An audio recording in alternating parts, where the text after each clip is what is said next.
Hello and welcome back, and in the past few days there have been many new polls released, and these polls are typically saying that Kamala Harris is in the lead over Donald Trump by as much as 5 percentage points and as little as a dead heat between the two candidates. So I'm going to analyze these polls in all 50 states and see, is the election actually a dead heat? Is Harris in the lead, or is it that Trump, in fact, is in the lead? So without further ado, let's begin this election prediction, and we're going to go from the East Coast to the West Coast, like how the results are announced on Election Day. But before we do that, make sure to like and subscribe if you want to support my channel and join the 4%. But without further ado, let's get back to the video. So we're going to start in the Northeast, and in the Northeast, there are in fact 3 swing states. So the first two are Maine and New Hampshire. Maine and New Hampshire do have a very likely chance of going to Kamala Harris in this election, with polling giving both states to Kamala Harris by as much as 9 percentage points in Maine and as much as 7 in New Hampshire. So with that being said, it does seem like Harris is winning both of those states in the Northeast, even though in past elections, for example, the 2016 election, both states were rather close. In the 2020 election, both states did have a larger gap than they did in 2016. And the election in 2024 in those two states will be more similar to 2020 than 2016. On the other hand, Maine's 2nd District will go to Donald Trump. Maine's 2nd District is more rural than Maine overall, as Maine's 1st District, which goes to Harris, is the more urban region of Maine. Due to Maine's 2nd District being rural, it usually goes to Donald Trump. It went to Trump in 2020 as well as 2016, and for those reasons, it will likely go to Donald Trump in 2024.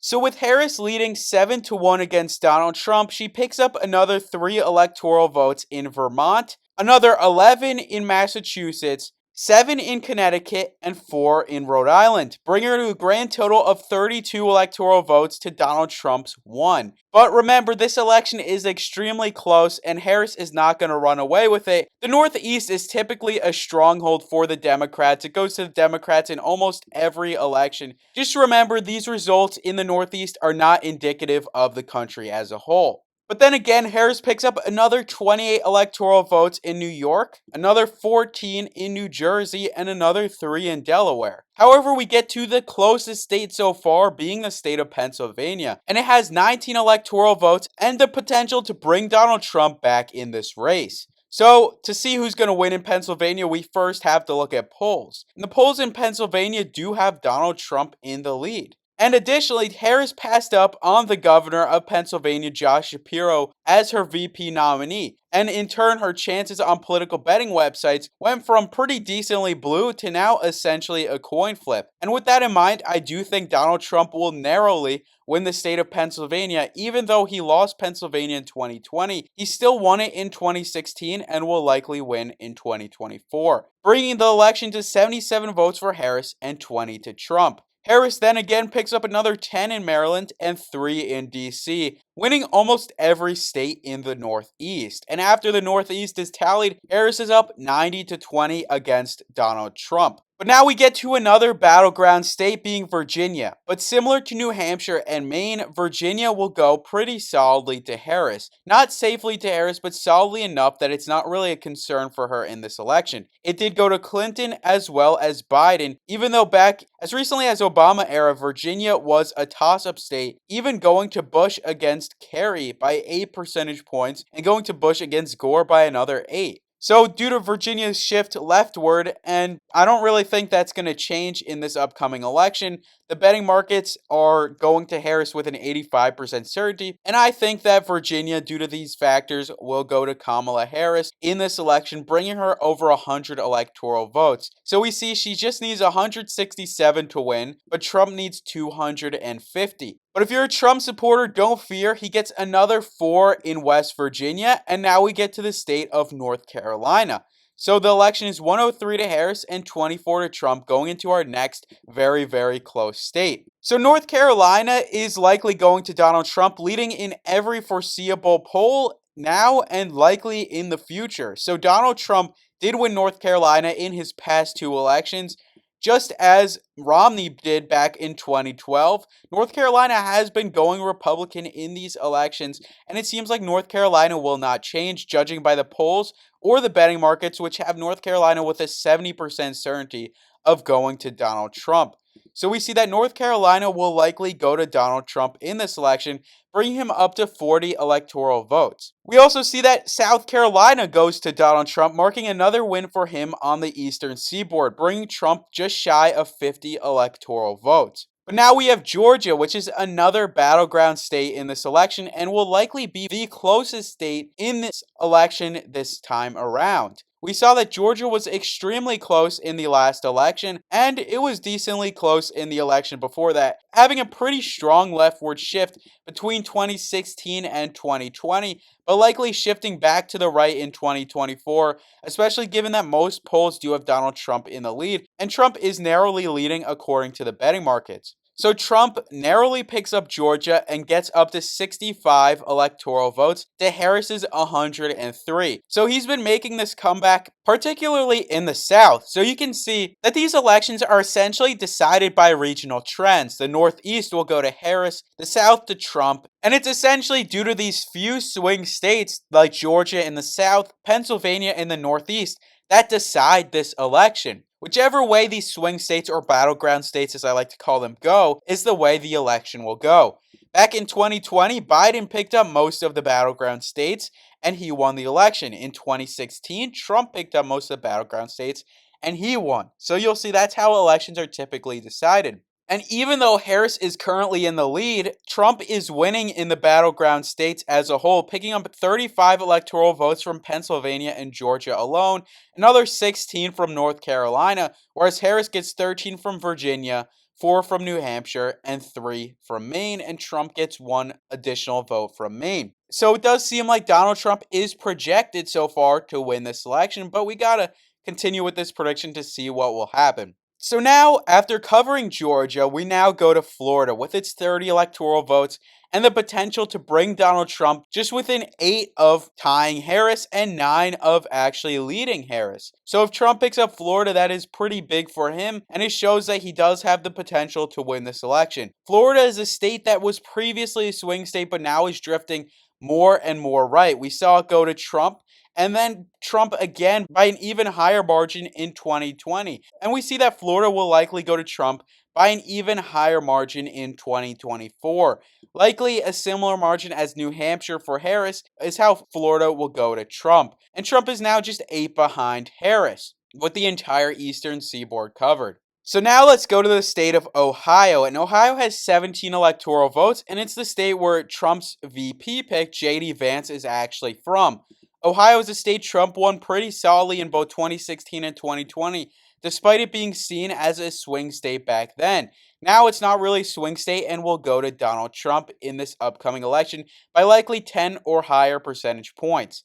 Trump will also win Kentucky, and you see he takes the lead and is now leading Harris by 17 electoral votes. And he now expands this lead with Tennessee, Alabama, Mississippi, and Indiana, bringing himself to 157 electoral votes, contrasting to Harris's 103. But Harris has some more opportunities, as we now get into the Midwest, which has likely the most competitive states in this election, as these states were the most competitive in 2016 and were really competitive in 2020 as well. The Midwest usually will decide these elections, as it went to the election winner in 2020, 2016, 2012, 2008, and so on and so forth. So the Midwest is essentially the most important region in terms of this election, in my personal opinion. And in the Midwest, Harris leads in this recent poll from Insider Advantage, whereas Trump leads in the poll sponsored by The Telegraph. And the other polls seem to be even or outliers, with Harris in double-digit leads. So, to determine who will win Michigan, we'll look at the election map, where Biden won it by almost 3 back in 2020, and according to betting markets, Harris has over a 60% chance in Michigan. So it does seem like Harris will win the state of Michigan. And this is likely due to her pick of Tim Walz over Josh Shapiro. Josh Shapiro did not align with many voters in Michigan who voted uncommitted in the Democrat primary, and those same voters would likely not have voted for Biden or would likely have not voted for Harris had she picked Shapiro. Due to her picking Walz, she is more likely to gain the support of these voters and in turn flip the state of Michigan to herself. And now we get to Wisconsin, where Harris is trying to bring back her lead, even though she's now trailing Donald Trump by 39 electoral votes. In Wisconsin, however, it does seem like Donald Trump has the lead in the most recent poll, but according to most polls, Harris is in the lead. And according to the markets, Wisconsin is essentially 50-50, and this aligns with the fact that it barely went to Biden in 2020 and barely went to Trump in 2016. So according to the recent polls, it does seem like Harris will narrowly win the state of Wisconsin, but not enough that it's outside of the margin of error, so I could just as easily see Wisconsin going to Donald Trump. One state that I cannot easily see going to Donald Trump is Illinois, a state that went to Biden by a solid 17 percentage points in 2020. So now Harris is within 10 of tying Trump, and coincidentally, we get to Minnesota, which offers 10 electoral votes. And Tim Walz is the governor of Minnesota, and she will win Minnesota partly due to this, but also the fact that Minnesota has shifted more left since 2016 and was likely going Democrat anyway, with the market saying it has a whopping 93% chance of going to Harris. So with the election tied and less than half of the total electoral votes left, this election is a nail-biter. But now we get to Iowa, where Donald Trump wins, Missouri, where Trump also wins, Arkansas, and Louisiana, where Trump wins. So he gets 30 electoral votes above Harris, and he expands that lead with North Dakota, South Dakota, Nebraska, Nebraska's first, and Nebraska's third. And now he's a total of 40 electoral votes over Harris, but Harris gets an electoral vote from Nebraska's second. This is likely to go to her according to the betting markets, even though there haven't really been many polls. It's kind of obvious considering Nebraska's second is the more urban part of Nebraska. Tim Walz is from Nebraska, and also the fact that it went to Biden in 2020 all leave me with the conclusion that Harris will win Nebraska's second district. But still, before we get to that, we have to go to Kansas, where Donald Trump leads, Oklahoma, where Trump leads, and Texas, where Donald Trump also leads, but by a slightly lesser margin. Because remember, Texas was a little bit of a scare for Republicans in 2020. Not really in 2016 or prior to that. But Texas is going to Donald Trump, but not by the margin that you would likely expect or that I would likely expect. Because we see that the polls are less than 10 percentage points according to some polls, but it still seems like Trump will win by a solid 9.5 percentage points in Texas. And now, with many states to go, Donald Trump is just 20 shy of winning this election. But if you're a Trump supporter, don't count your chickens before they hatch. And here's why. Even though Trump wins Montana and Wyoming, he doesn't win the electoral rich states of the region. He doesn't win Colorado, and he doesn't win New Mexico, which offer way more electoral votes than Montana and Wyoming. Colorado and New Mexico offer a total of 15 votes, whereas Montana and Wyoming only offer 7 combined. Harris will win these states just as Clinton did back in 2016 and just as Biden did back in 2020. One reason New Mexico wasn't too close in 2016 was due to Gary Johnson being a Republican defector and likely taking votes away from Donald Trump. But still, these two states have shifted left since 2016 when they were rather close and are now not too close in this upcoming election.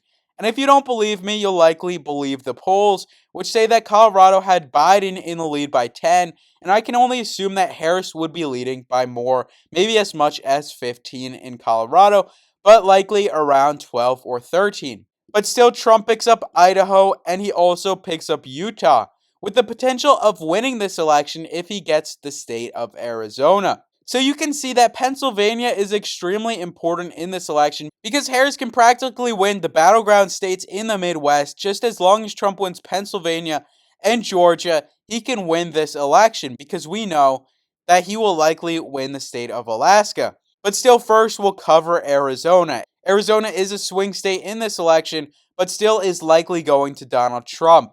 However, there is a poll that was released that is favorable to Harris, which had her up by +3, even though the Trafalgar group does have Donald Trump up by +1. This poll is more recent, so it is likely more indicative, even though they are a partisan pollster. But still, it does seem like Trump will win the state of Arizona narrowly, bringing him over 270 and winning this election. But if you want to see just how many electoral votes Harris and Trump will get and how close this election will be, I recommend sticking around for the remainder of the prediction. So now we get to Nevada, a state with 6 electoral votes, and it's likely going to Trump, but just barely in the betting markets. It is practically a coin flip, and this is because of recent polling, which is a dead heat according to one poll sponsored by The Telegraph. But according to the Trafalgar Group, a partisan sponsor, Trump is in the lead. So we do have to give Nevada to Donald Trump, and he now leads 284 to 173. So let's see if Trump can actually hit 300 electoral votes, and I don't think he can. Especially considering Harris will win Washington, she'll win Oregon, she'll win California, bringing her to 247, because California is the biggest prize with 54 electoral votes. But anyways, Trump will win Alaska, a state which had a leftward shift between 2016 and 2020, but will likely not have a similar shift and will likely go to Donald Trump. And finally, Hawaii will likely go to Kamala Harris. And now the election is 287 to Donald Trump and 251 to Kamala Harris. And if that rings a bell, let's look at a previous election. In 2004, this was practically the same margin between Bush and Kerry. Many thought that Kerry would win the election, but Bush won it in the end. And I think this will be pretty similar to that election where Trump will win against Harris, even though Harris has been rising in the polls and is essentially a rising star in the Democratic Party. But if you want more videos like this, make sure to like and subscribe, and thank you for watching.